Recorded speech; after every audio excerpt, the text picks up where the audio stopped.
जय Jagannath. Hi guys, welcome to my YouTube channel Wanderlust with Prakash. दोस्तों, हमारे उत्तराखंड के 4 धाम हैं, बद्रीनाथ, केदारनाथ, गंगोत्री, यमुनोत्री। उसी तरह पूरे भारत में जगत गुरु आदि शंकराचार्य जी ने 4 दिशाओं में 4 धामों का प्रचार किया। उत्तर में बद्रीनाथ, दक्षिण में रामेश्वरम, पश्चिम में द्वारका और पूरब में जगन्नाथपुरी। दोस्तों, जगन्नाथपुरी घूमने का सही टाइम है अक्टूबर से मार्च। उसके बाद यहाँ गर्मी पड़ जाती है, या फिर आप जुलाई में रथ यात्रा के टाइम पर भी आ सकते हैं। दोस्तों, आप जगन्नाथपुरी आ रहे हैं तो यहाँ पर भगवान को जो भात का भोग लगता है, भात का भोग 7 बर्तनों में एक के ऊपर एक रख के बनता है, और जो सबसे ऊपर वाला बर्तन है उसमें सबसे पहले पकता है और उसके सबसे नीचे वाले में सबसे लास्ट में पकता है।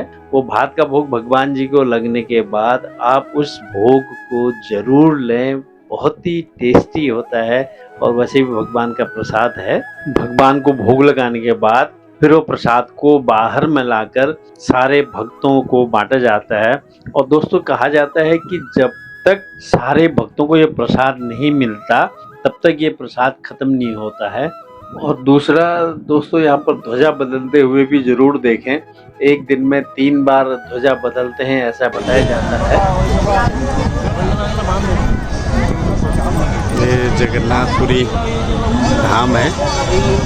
यहाँ पर शाम को 5 बजे जो गर्भगृह के ऊपर में ध्वजा रहती है, तो रोज शाम को 5 बजे बदलते हैं। अभी बदलने वाले लोग जो भक्त हैं वो ऊपर सफ़ेद वाले गुम्बद तक पहुँच चुके हैं।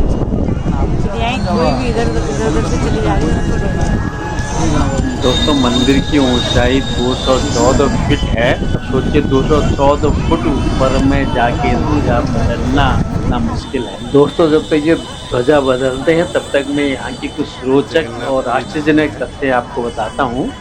दोस्तों, जो ध्वजा लहरा रही है ये हमेशा हवा के विपरीत लहराती है। और दूसरा, जो नील चक्र है ध्वजा जिसमें बधी हुई है, ये 20 फीट का विशाल चक्र है और इसका जो वजन है 1 टन के करीब है। और इस चक्र की विशेषता ये है कि आप इसको जहाँ से भी देखेंगे आपको ये सामने ही दिखेगा। दूसरा है, इस मंदिर के अंदर में समुद्र की कोई आवाज नहीं आती। समुद्र हालांकि यहाँ से लगभग 1.5 किलोमीटर दूरी पर है, लेकिन यहाँ पर समुद्र की कोई आवाज नहीं आती। और तीसरा है, इस मंदिर के ऊपर में कोई भी विमान नहीं उड़ सकता है। और चौथा, सबसे रोचक चीज ये है कि इसका जो ऊपर का गुंबद है कि कभी कोई परछाई होती ही नहीं, वो जमीन में कभी परछाई दिखाई नहीं देती। यहाँ मंदिर में रोज लगभग 20,000 से 20 लाख तक भक्त आते हैं।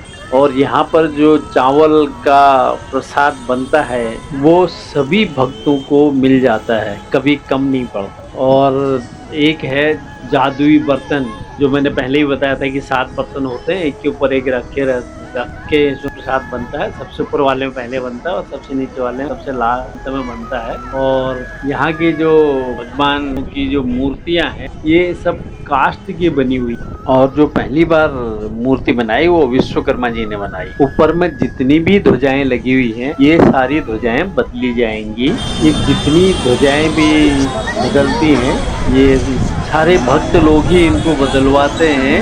इसकी बुकिंग कहते हैं कि कई सालों बाद नंबर आता है। नीचे के सारे ध्वज बदल दिए गए हैं। अब जो सबसे ऊपर में पीला ध्वज है अब उसको भी बदलेंगे। बहुत मुश्किल है उसको खोलना बदलना, इतनी तेज हवा है, इतनी ऊंचाई, इतनी ज़्यादा ऊंचाई है, ऊपर से इतनी तेज हवा है। और वो भी जो ध्वज है ये हवा के विपरीत डायरेक्शन में लहराता है, ऐसा सुना जाता है। कहते हैं यहाँ की ध्वजाएं बदलने में 45 मिनट लग जाते हैं।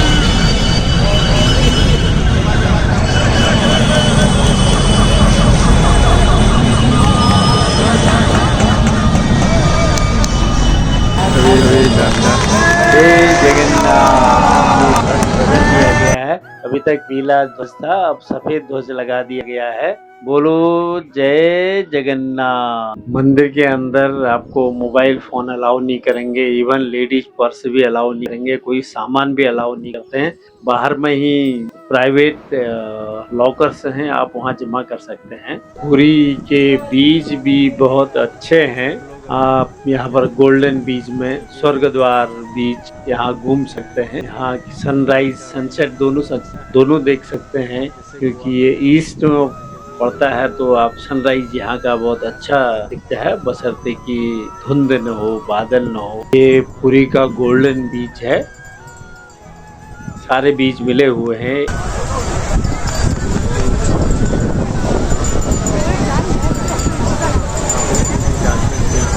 और शाम के समय यहाँ पर बहुत ज़्यादा पूरा इधर में बीच के अंदर ही मार्केट लगता है। बीच के उधर रोड है, रोड के उधर साइड में सब होटल है।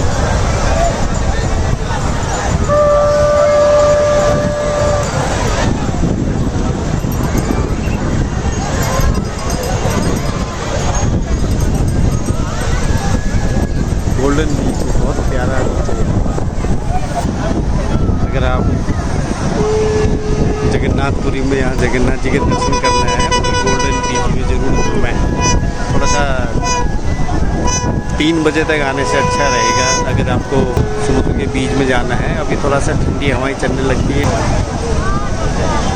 फिर भी अभी भी ठंडी हवाएं चल रही है। सुहावनी हवा कह सकते हैं इसको, ठंडी नहीं सुहावनी हवा चल रही है। आप कहाँ से आई हैं?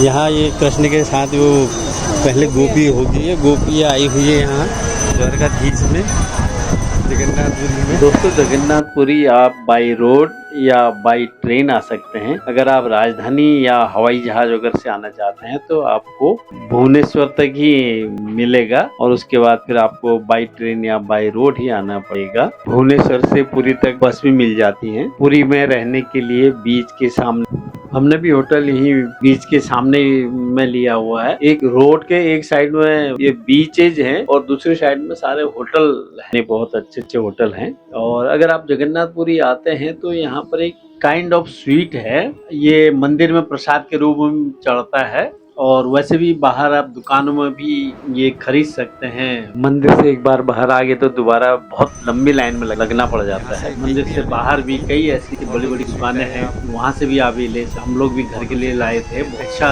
टेस्टी है और ये जल्दी खराब भी नहीं होता। मंदिर यहाँ से 1.5 किलोमीटर और रेलवे स्टेशन 2.5 किलोमीटर दूर है। ये कलाकार हैं यहाँ गोल्डन बीच में मैया की मूर्ति बना रहे हैं, अभी पूरी बनी नहीं है।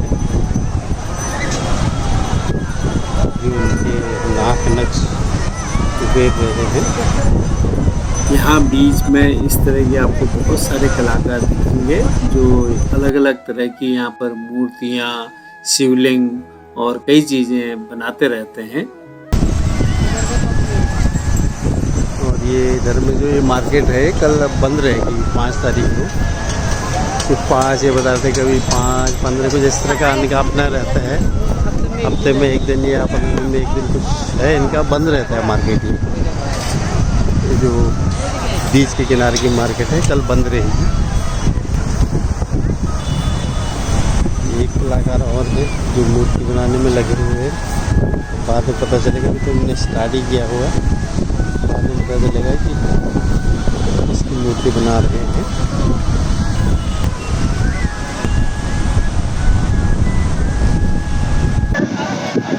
उसमें वीडियो चलेगी तो फोटो खींच रहे हैं। यहाँ के बीच भी गोवा की तरह है, लेकिन यहाँ वाटर एक्टिविटी ज्यादा नहीं के बराबर ही, लेकिन बीच में यहाँ साफ सफाई बहुत अच्छी है। जैसे बॉम्बे में आप बीच के अंदर जाओ तो पूरा पैरों में प्लास्टिक पॉलिथीन गंदगी इतनी ज्यादा लगती है, लेकिन यहाँ साफ सुथरा है। एक दिन में आप यहाँ मंदिर में दर्शन करके फिर लोकल साइट सीन जो भी नजदीक में जो भी मंदिर है, सी का घर है, और फिर शाम को आप ये सी बीच में आ सकते हैं। और दूसरे दिन आप अगर स्पेशल आपको चिलिका लेक जाना है तो आप वहाँ भी जा सकते हैं।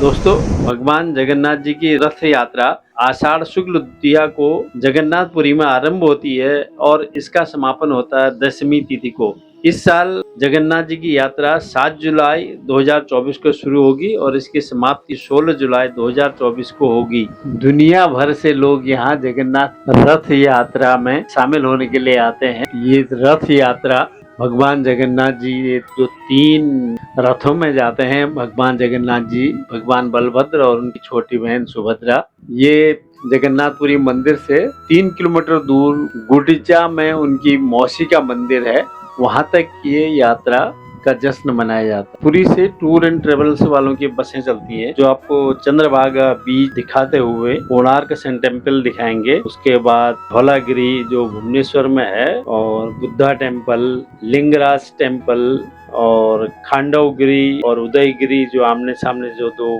पहाड़ हैं जिनमें केव है, और जू दिखाते हुए आपको वापस भुवनेश्वर के रेलवे स्टेशन छोड़ देंगे। अगर आप कहीं और उतरना चाहें तो उतर भी सकते हैं। बस चार्ज 250 से 300 तक होगा। दोस्तों, जब आप कोणार्क सन टेम्पल में पहुंचेंगे तो सबसे पहले आप वहां म्यूजियम में देख लीजिए, कोणार्क सन टेम्पल का मॉडल बना हुआ है और वो कैसे काम करता है, और वहाँ पर एक शॉर्ट फिल्म भी दिखाते हैं। ये सारी चीजें देखने के बाद तब कोणार्क सन टेम्पल देखिए तो वो आपको अच्छा से समझ में आ जाएगा।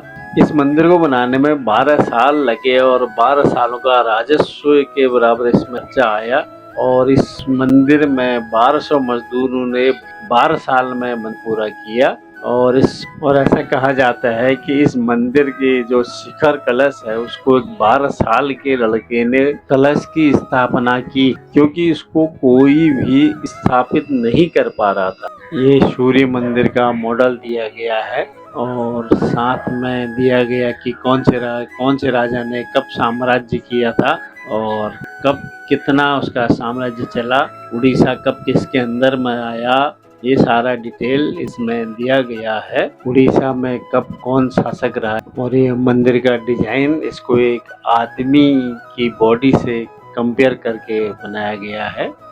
भारत के प्रमुख मंदिर कब कौन सी ईस्वी में बने हुए हैं उसका भी यहाँ इतिहास दिया गया है, उनका वर्णन किया गया है। जब ये सन टेम्पल बना था तो तब ये ऐसा दिखता था, इसका मॉडल बना हुआ है। और इसमें आप देख सकते हैं कि सूर्य की रोशनी कैसे इसमें सीधे अंदर मूर्ति में पड़ती है। तो अब आप यहाँ पर हकीकत में जो सन टेम्पल है वो देखिए, ये इसका फ्रंट साइड है टेम्पल का।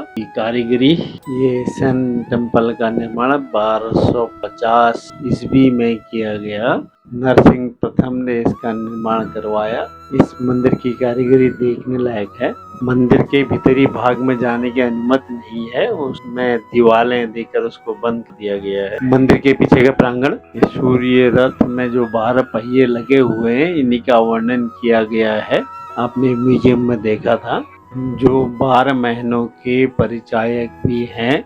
दोस्तों, ये है भुवनेश्वर में लिंगराज टेम्पल जो शिवजी को समर्पित है। इस मंदिर के अंदर में मोबाइल ले जाना मना है, जो बाहर ही वो लोग जमा करा देते हैं।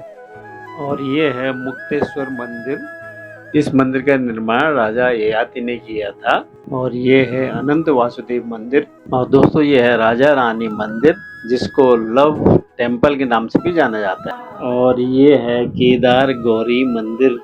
और भुवनेश्वर में लिंगास टेम्पल के पास में ही ये रथ रखे गए हैं जो रथ यात्रा में यूज होते हैं। और ये है खांडवागिरी और उदयगिरी। दोस्तों, अब कहीं भी जाएं, हर जगह प्रकृति का इतना खजाना छुपा हुआ है, उसको दिखाना बहुत मुश्किल हो जाता है। तो इस ब्लॉग में इतना ही। आपको ये ब्लॉग कैसा लगा, इसको लाइक, शेयर और सब्सक्राइब जरूर कीजिए। और मिलते हैं अगले ब्लॉग में। तब तक स्वस्थ रहें, मस्त रहें, जगन्नाथपुरी की रथ यात्रा में भाग लेते रहें। Thank you for watching.